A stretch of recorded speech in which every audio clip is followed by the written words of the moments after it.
네, 반갑습니다. 마르스 김동석의 리얼 주식입니다. 오늘 마르스 김동석의 리얼 주식은 외국인 원전 풀매수 중입니다. 5월 2주씩 천조 대박 납니다. 원전 저평가 대장주 탑3 공개하니까요. 영상 처음부터 끝까지 시청해 주시길 바라겠습니다. 그 이전에 저희 마르스 김동석의 리얼 주식 유튜브가 여러분들의 사랑으로 빠른 성장 나오고 있습니다. 현재 구독자 43,800명이고요. 우리 5만 명을 향해 달려가고 있습니다. 여러분들에게 너무 감사한 마음에 4만 명 구독자 이벤트로 신정책 테마주를 저희가 무료로 나눠드리고 있습니다. 혹시 이거를 어디서 받을 수 있냐 물어본다 한다면은 영상 끝까지 시청하셔라 말씀을 드리고, 여러분들에게 도움이 될 수 있을 만한 영상들 많이 찍어드리고 있으니까 이 영상 시청하시고 유튜브 구독 버튼, 영상 좋아요 버튼, 그리고 댓글까지 남겨주시면 정말 감사하겠다 말씀을 드리겠습니다. 그뿐만 아니라 나는 기법 강의도 관심 많아요 하신 분들은 아래 쭉 내려가시면 상한가 차트 연구소 유튜브 있으니까요. 이 유튜브 구독과 들어가서 영상 시청까지 부탁을 드리겠습니다. 그래서 오늘의 주제입니다. 바로 외국인이 현재 원전 풀매수 중이고 5월에 급등이 좀 기대된다라고 볼 수 있을 것 같은데 왜 그런지 하나하나 보도록 하겠습니다. 그 이전에 일단은 제일 중요한 게, 아니 원전 천조가 천조 규모의 원전이 어디서 나오는 거냐라고 물어볼 수도 있을 것 같아요. 그래서 거기에 대해 설명드리자면은 일단 탈원전 정책 손실이 천조 원을 상회한다라는 거죠. 반대로 얘기하자면은 원전을 진행을 했을 때 오히려 천조 원의 더 이득을 챙길 수 있는 정책이다라고 볼 수 있을 것 같아요. 청와대 분수광장 앞에서 탈원전 정책을 규탄하는 기자회견이 열렸고요. 원자력 전공 교수와 학생, 시민단체 등등이 모여서 국가 에너지 안보를 망가뜨린 탈원전 정책은 반복돼서는 안 된다라고 얘기를 한 상태입니다. 탈원전 정책의 손실이 약 천조 원을 상회한다라고 얘기를 하고 있는 상태입니다. 그래서 우리나라 1년 예산이 한 5, 600억 조라고 생각하시면 한 2년 정도의 돈을 날려먹었다라고 얘기하는 건데, 왜 그러냐? 신규 원전 백지화에 따라서 약 128조, 137조, 그리고 원전 계속 운전 포기에서 472조, 그다음에 건설 지연 및 중도 포기에서 뭐 1,000억 원, 1조 정도, 월성 1호기에서 2조 5천억. 그래서 쭉쭉쭉 모아 보면은 한 1,000조 정도 지금 손실이다. 이걸 그대로 가동하거나 원전을 만들었으면은 1,000조 정도 이득이었는데 만들지 못했고 막았기 때문에 1,000조의 손실이 났다라고 얘기를 하는 거죠. 그리고 후쿠시마에서 사고로 인해서 1,368명이 사망했다고 했지만 사실상 아직 픽폭 사망자는 한 명도 없다라고 나오는 거고요. 그래서 위험이 없는 곳에 모든 관심이 쏠린다면 정작 위험한 일이 생길 수 있고, 원전의 안전한 운영을 위해서는 앞으로 거짓말은 없어져야 된다라고 하면서 원전을 계속 해야 된다. 그래서 오히려 탈원전 정책 손실이 천조라는 얘기가 나와주고 있다라는 거죠. 그러다 보니까 결국에는 원전을 재가동하기 시작하면은 결국 천조의 이득이 생긴다라고 볼 수 있는 부분이고, 근데 중요한 게 뭐냐 한다면은, 오케이 알겠습니다. 근데 이거를 우리가 뭐 마음대로 가동하자 해서 가동하는 게 아니다 이거죠. 그래서 보니 최근에 이 전기세에 대한 얘기가 많이 나오고 있다라는 거죠. 사실상 우리가 화석 연료로 인해서 뭐 발전을 한다면 전기세가 오를 일이 없겠지만 화석 연료가 부족하고 거기에 더불어서 이 친환경 에너지도 부족하면서 이제는 전기세가 상승을 하고 있다라는 거죠. 그러다 보니까 이번에 인수위에서 이대로 만약에 간다면 13년 뒤에는 전기세가 월 10만 원씩 나올 거다. 말이 안 되는 소리죠. 그래서 탄소 중립 대대적 수정이 들어가야 된다라고 언급을 한 겁니다. 그래서 인수위에서 탄소 중립 정책의 대대적 수정이 들어가야 된다 얘기를 한 상태고요. 쭉 보시면 탄소 중립 정책으로 온실가스 배출이 오히려 늘어났고 전기요금 압박은 오히려 가중이 됐다라고 얘기를 하고 있는 상태입니다.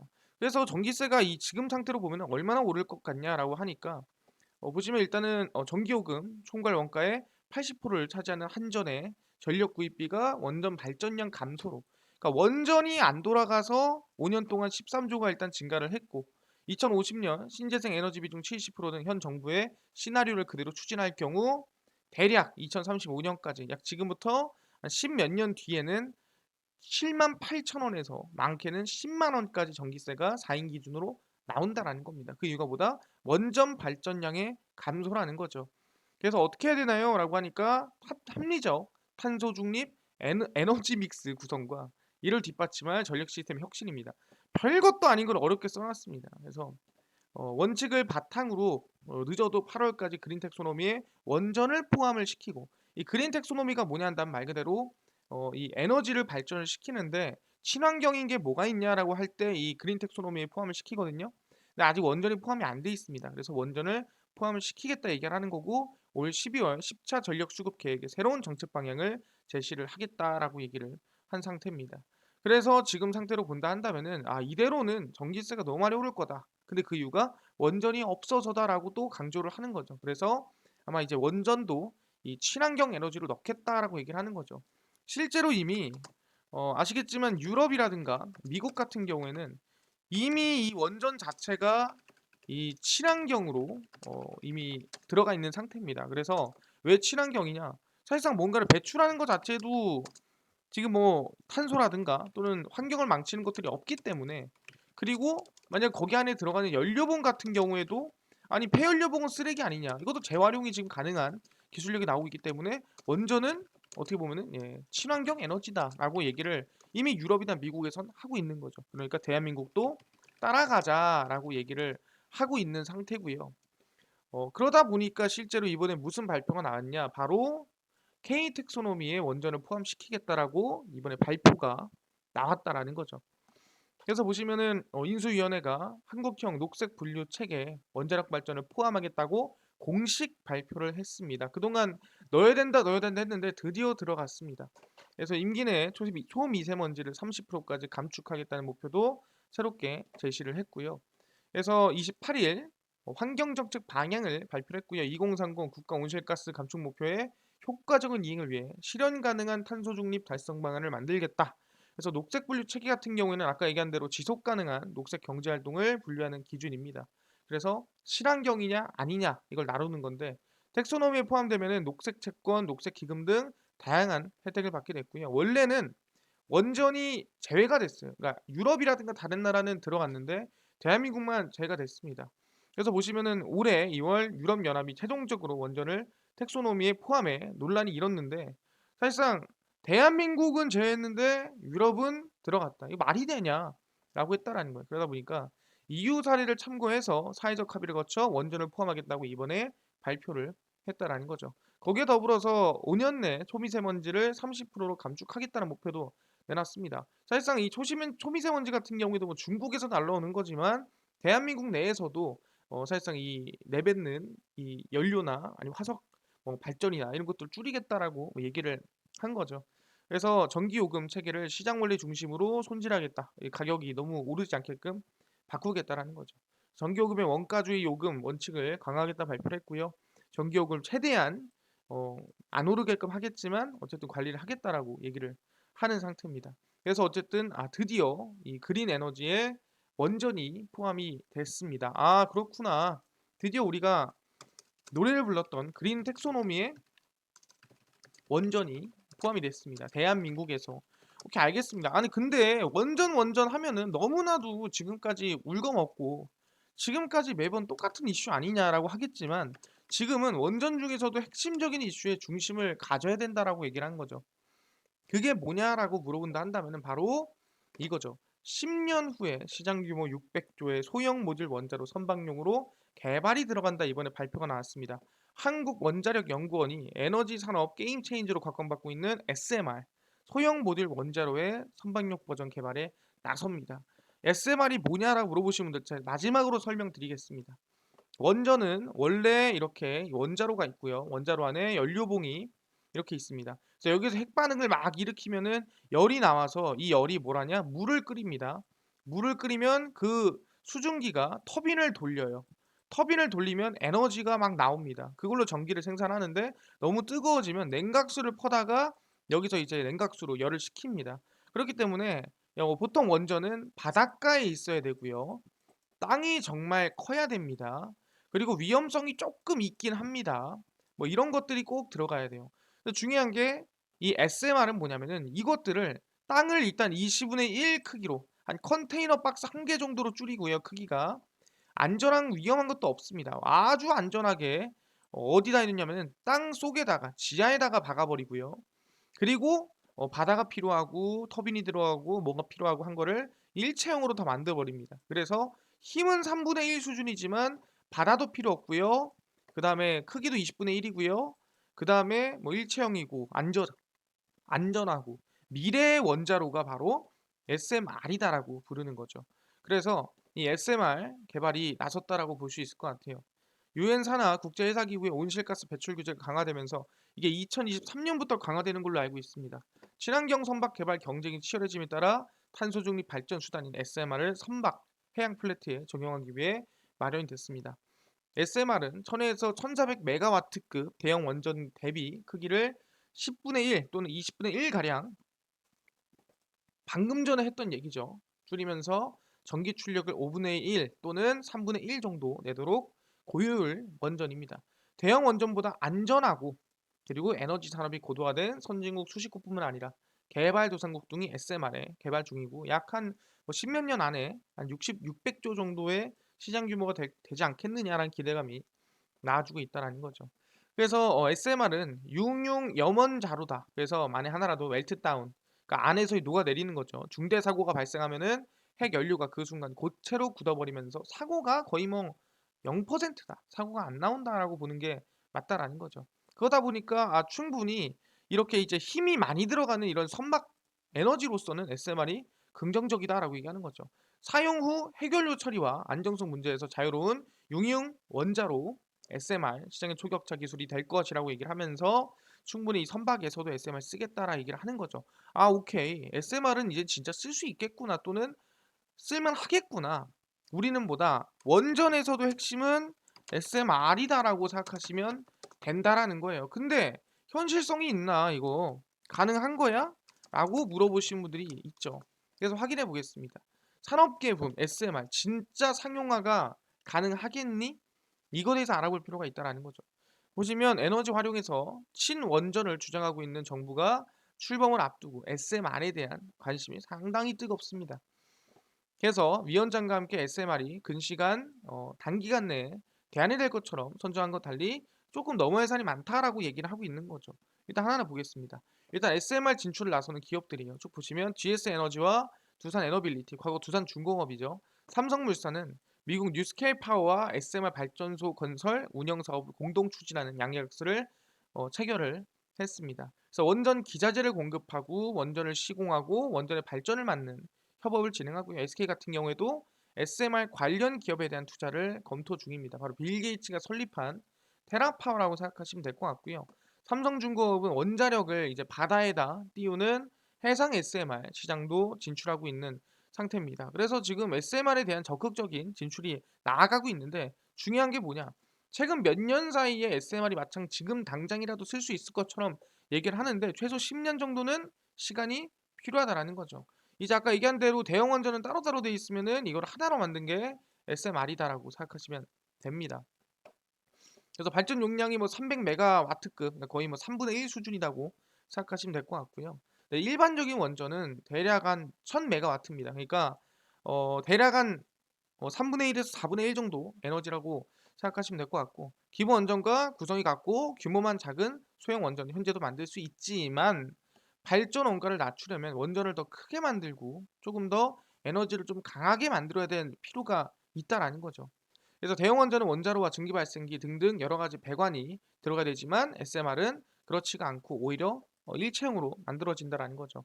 그래서 이미 미국과 러시아, 중국을 중심으로 SMR이 개발 중인데 가압, 경수로 등 물을 냉각제로 사용하는 3세대 원자로가 절반가량을 차지하고 물 외에 냉각제를 쓰는 4세대 원자로, 초고온가스, 고속 중성자로 아니면 융입연료 등이 개발 중입니다. 그래서 보통 이렇게 4세대 원자로가 좀 재활용이 가능하고 우리가 흔히 알고 있는 정말 친환경이다라고 볼 수 있는 게 4세대 정도라고 생각하시면 될 것 같습니다. 그래서 상용화 여부만 따지면 이미 2020년도부터 가동을 하고 있지만 중요한 게 뭐냐 한다면은 원전 대형 원전 1기를 대체할 만한 발전량을 제공하면서 진정한 의미의 SMR이라고 부를 수 있는 선진적인 기술이 적용된 원전은 아직은 없다는 거죠. 그러니까 조금 더 발전을 해야 된다라는 거예요.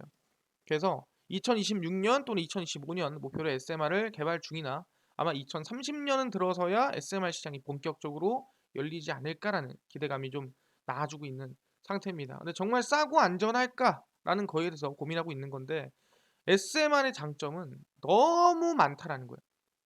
그러니까 하나하나 언급하기도 정말 너무 입 아플 정도로 많다라고 얘기를 하고 있는 거죠.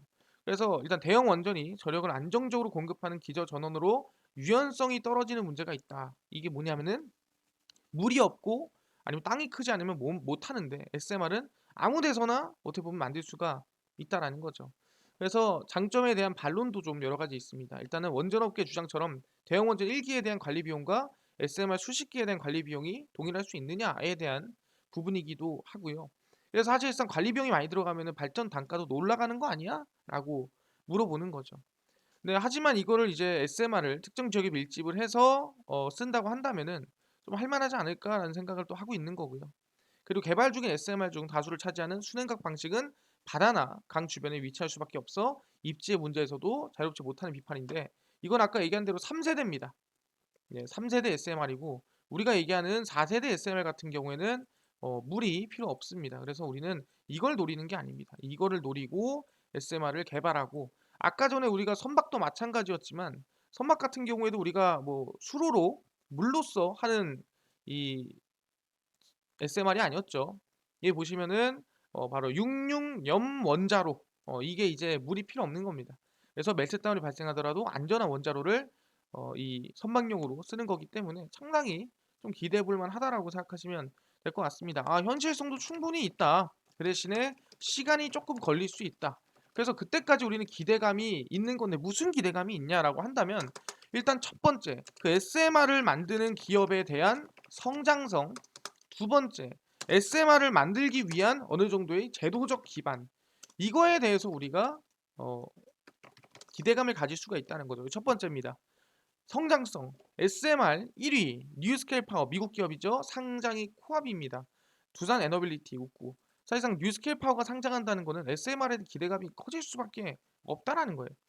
새 정부가 원전 8원전을 폐기하면서 원전 산업이 살아날 기미를 보이고 있고요. 그 중에서도 이제 뉴스케일 파워가 상장을 준비 중입니다. 그래서 이미 나사 상장된 스펙과 합병해서 우회 상장하는 방식이고요. 현지 시간으로는 28일 오전 10시, 우리 시간으로는 오늘 자정부터 합병 승인을 받기 위한 주주총회를 열고 있습니다. 그래서 합병 승인이 되면은 크리멜이 없난 다음 영업일에 합병 기업이 SMR이라는 종목명으로 증시에 상장이 된다라고 보시면 될 것 같습니다. 그래서 우리가 흔히 알고 있는 이 원전 관련주 이 어 뭐냐 뉴스케일 파워가 상장을 한다라고 생각하시면 되고 기업 가치는 한 5조 정도까지 보이고 있는 상태입니다. 근데 뭐 SMR이 뭐길래 후한 평가 받는 건가요? 물어보신 분들이 있습니다. 아까 얘기한 대로 소형 모듈 원자로고요. 통상 원전은 핵반응을 일으키는 원자로 등등등 필요하지만 이거를 하나의 형태로 만들어서 에너지를 300메가와트급으로 만들고 기업구는 한 600조 정도 기업 가치가 시장 가치가 나오게 됩니다라고 얘기를 하는 거예요. 그리고 이제 미국 원자력 규제 위원회 NRC의 설계 인증을 따낸 유일한 기업이 뉴스케일 파워다. 이게 대단한 건가요? NRC를 인증받은 게 왜 의미가 있냐면 SR 기업 중 테라파라는 곳이 있습니다. 테라파가 뭐라 했어요? 빌 게이츠가 만든 회사라고 했죠. 그래서 테라파워가 마이크로소프트 창업자가 설립한 회사고 뉴스케일 파워처럼 원자로 설계를 하는 곳입니다. 사슬의 먹거리로 SMR을 점찍은 SK그룹이 투자를 검토 중인 곳이 테라파워고요. 그래서 테라파워가 개발하는 SMR 자체는 뉴스케일 파워 SMR보다 한 단계 진화된 모델이긴 합니다만 아직 NRC 인증을 받지 못했다라는 거죠. 그렇기 때문에 뉴스케일 파워가 어떻게 보면 거의 독보적이다라고 볼 수 있는 거고 기대감이 있다라는 거죠. 근데 사실상 미국에 상장하는데 우리나라에 뭐 의미가 있을까요? 라고 물어보는 게 있습니다. SMR과 뉴스케일 파워의 성장성을 알아보고 미리 지분 투자한 국내 기업들이 있다. 그게 바로 두산 에너빌리티, 삼성물산, GS 에너지다. 아까 나왔죠. 그래서 돈을 투자해 놨고요. 그러다 보니까 투자해 놓은 만큼 상장을 한다면은 기업 가치 같은 경우에는 한 5배 가량 뭐 수익이 생기지 않겠느냐라는 부분이고 삼성물산도 투자해 놨습니다. 그래서 충분히 이 방금 얘기한 대로 이 뉴스케일 파워가 상장을 한다면 국내 이 SMR 원전 업계에 수혜가 들어간다라고 볼 수가 있다라는 거죠. 아, 그렇구나. 충분히 기대감이 있고 충분히 해볼 만 하겠구나라고 우리가 얘기한다라는 거죠. 근데 중요한 게 뭐냐 한다면 오케이 알겠습니다. 그러면은 이 성장성이 상당히 커서 기업 한 개가 미국에서 약 5조가 넘어갈 수 있다. 확인했습니다. 근데 제도적 기반이 뭐 있습니까라고 물어볼 수 있을 것 같아요. 그래서 대한민국에서 제도적 기반이 만들어지고 있다라는 거죠. 바로 이겁니다. 혁신형 SMR 예타 내달 최종 결과가 나옵니다. 5월 달에 정확히 얘기하면은 5월에 SMR에 대해서 예타 최종 결과가 나온다라는 거죠. 그래서 쭉 보시면은 아시겠지만 과학기술정보통신부의 사업통상자원부가 공동 추진하는 혁신형 소형 모듈 원자로 ISMR 기술 개발 사업 예타 결과가 내달 5월 달에 발표가 됩니다. 그래서 이번에 SMR 육성을 정책적으로 공언을 했지만 예타 심사위원들은 SMR 경쟁성이 실제로 이게 돈이 되고 실제로 기존 원전보다 나은가에 대한 고민이 있다는 거죠. 그래서 원전 전문가는 세계 주요국이 1조 원 이상 SMR에 투자할 계획을 밝힌 가운데 우리나라도 서둘러서 해야 된다라고 얘기를 하고 있는 상태고요. 그래서 ISMR 기술 개발 사업에 대한 최종 결과가 5월 달에 확정될 예정입니다. 그래서 2028년도까지 수출용 SMR 핵심 기술을 개발하는 것이 목표고 이 사업을 통해 차세대 원전으로 주목받으면서 세계적으로도 이제 막 사용 기술 개발이 진행 중인 SMR 시장을 선점할 계획입니다. 그래서 모듈당 약 170메가와트급이면은 거의 한 4분의 1 수준이다 생각하시면 될 것 같고 4기를 배치하면 화력발전소 1기를 대체할 수 있는 규모로 굉장히 안전하고 기존의 대형 원전보다 더 좋은 에너지 개발을 만들 수가 있겠다라는 거죠. 그래서 15일 2차 점검회의가 열려 심사도 막바지에 접어든 상태고 그간 진행된 회의에서 심사에 참여한 평가위원들은 SMR의 수출 시장 경제성에 대해서 주로 물은 상태고 아직까지는 잘 모르겠다라는 얘기가 나와주고 있습니다. 하지만 주요국들이 1조 이상 투자하고 있는 부분에서 대한민국은 너무 돈을 아끼는 거 아니냐라고 얘기를 하고 있다라는 거죠. 그래서 쭉 보시면은 미국의 이 컨소시엄 같은 경우에는 7년간 약 3조 8천억 그리고 러시아 같은 경우에는 약 1조 8천억 그리고 프랑스 같은 경우에도 1조 3천억 대한민국이 좀 적다라고 얘기를 하는 거죠. 그래서 여기서 중요한 건 뭐냐 이 예타 면제가 5월 달에 진행이 되고 그럼 그때까지 충분히 기대감이 있겠구나. 어떤 거에 대한 SMR에 대한 이 기대감, 원전 기대감이 충분히 이어질 수 있겠다라고 우리는 볼 수가 있는 거죠. 그냥 알겠습니다. 여기까지 왜 중요한지 알겠어요. 근데 어떤 종목들이 있나요? 해서 저희가 SMR 관련해 가지고 SMR 관련주만 저희가 가지고 왔습니다. 첫 번째가 일진파워입니다. 일진파워가 뭐냐면은 이 SMR도 종류가 있습니다. 그래서 그 중에서도 SFR이라는 기술을 가진 기업이 일진파워다라고 생각하시면 될 것 같고요. 그 중 하나가 우진입니다. SMR 관련 이 부품을 제공하고 관련된 업체 중 하나고요. 그다음에 한전산업이 있고요. 그다음에 에너토크가 있습니다.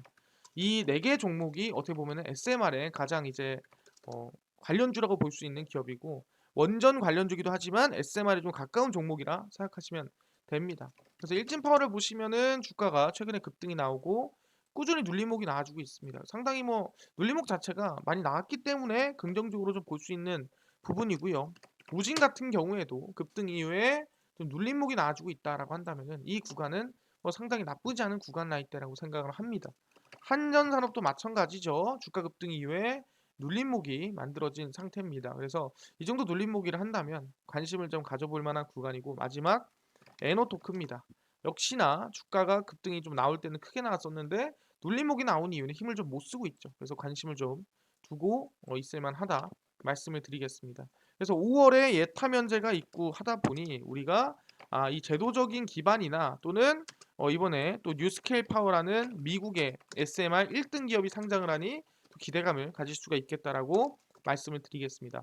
알겠어요. 근데 아까 전에 구독자 4만 명 이벤트로 신정책 테마주 총정리 자료집 무료로 나눠주신다고 하셨는데 어디서 받을 수 있나요? 하시는 분들이 있습니다. 그분들 충분히 받아갈 수 있고요. 어디서 그뿐만 아니라 당일 나는 급등 예상 단타 종목을 매일 무료로 좀 나눠주세요 하시는 분들이 있고요. 그뿐만 아니라 장 시작 전에 급등이 예상되는 뉴스나 시황을 좀 무료로 정리해 주세요 하시는 분들이 있고요. 그뿐만 아니라 매매법이라든가 테마주라든가 맵 강의를 좀 무료로 좀 나눠주세요 하시는 분들이 있어서 이 모든 것들을 김동석 대표가 100% 무료로 나눠드리고 있습니다. 어디서? 바로 김동석의 리얼 주식 연구소라는 100% 무료 어플이고요. 이 어플은 각 스마트폰 안에 내가 아이폰을 써요 하시는 분들은 앱스토어에서 무료로 다운로드 가능하고요. 갤럭시를 씁니다 하시는 분들은 구글 플레이나 플레이 스토어에서 무료로 다운로드가 가능합니다. 그래서 앱스토어, 구글 플레이, 플레이 스토어에 접속을 하시고요. 각 스마트폰 내에서 뭐라 검색하냐? 김동석의 리얼 주식 연구소라 검색을 하시고요. 검색을 하시면 이렇게 김동석의 리얼 주식 연구소 어플이 뜨게 됩니다. 100% 무료로 어플 설치 가능하니까요. 꼭꼭꼭 100% 무료로 설치를 하셔라 말씀을 드리고요. 설치를 하시고 나면은 이렇게 김동석의 리얼 주식 연구소 어플이 화면에 뜨게 됩니다. 100% 무료로 어플 다운로드 가능하고요. 당일 리얼 추천주가 당일 급등 예상 종목을 무료로 알려드리고 급비 분석이 시황입니다. 장 시작 전 시황. 급비 자료가 테마주라든가 매매법에 대해서 좀 무료로 나눠드리고 있는 부분이고요. 그뿐만 아니라 나는 아까 구독자 이벤트 참여하고 싶다고 했는데 구독자 이벤트 어떻게 다운받을 수 있나요? 자료집 리얼 추천주 누르시고요. 들어가시면 구독자 자료 배포라고 제가 이렇게 올려놨습니다. 그래서 이 자료 배포 누르고 들어가시면 4만 명 감사합니다. 5만 명도 기대 많이 해주세요 하면서 여기다가 정책 자료집 올려놨습니다. 이거 무료로 다운로드 받아가시면 된다라고 말씀을 드리고요. 이뿐만 아니라 제가 매일매일 급등 예상되는 종목을 무료로 이렇게 올려놓고 있습니다. 그래서 충분히 5월 2일 추천주도 제가 무료로 올려놓을 거니까 어떤 종목인지 들어가서 확인하시면 좋겠다라고 말씀을 드리고요. 그뿐만 아니라 급비 분석에서는 장 시작 전 시황을 정리해 드립니다. 일단은 오늘도 보시면 해외 증시부터 국내 이슈까지 모두 정리를 해드리죠. 그래서 이것만 봐도 다른 이슈를 볼 필요 없고요. 급비 자료에서는 당일 뭐 이슈가 됐었던 종목이라든가 테마라든가 기법들 정리를 해드리고 있습니다. 그래서 철강, 천연가스 올라갔다. 왜 올라갔냐? 또는 어떤 종목들이 있었냐? 정리를 다 해드립니다. 이뿐만 아니라도 매일매일 이렇게 뭐 테마주나 기술적 분석 다 무료로 올려드리고 있으니까 김동석의 리얼 주식 연구소입니다. 100% 무료 어플이니까요. 종목, 시황, 테마주 강의 다 무료로 알아가시면 좋겠다 말씀드리고 이뿐만 아니라 김동석의 리얼 주식 유튜브 여러분들의 사랑으로 커가고 있으니까요. 우리 5만 명 향해 달려가고 있습니다. 우리 유튜브 구독 버튼, 영상 좋아요, 그리고 댓글까지 달아주시면 정말 감사하겠다 말씀을 드리겠습니다. 그리고 나는 기법 강의도 관심 많아요 하시는 분들은 아래 상한가 차트 연구소 유튜브도 구독과 영상 시청까지 부탁을 드리겠습니다. 그래서 오늘 영상 여기서 마치고요. 다음번에 더 좋은 영상으로 찾아뵙도록 하겠습니다. 감사합니다.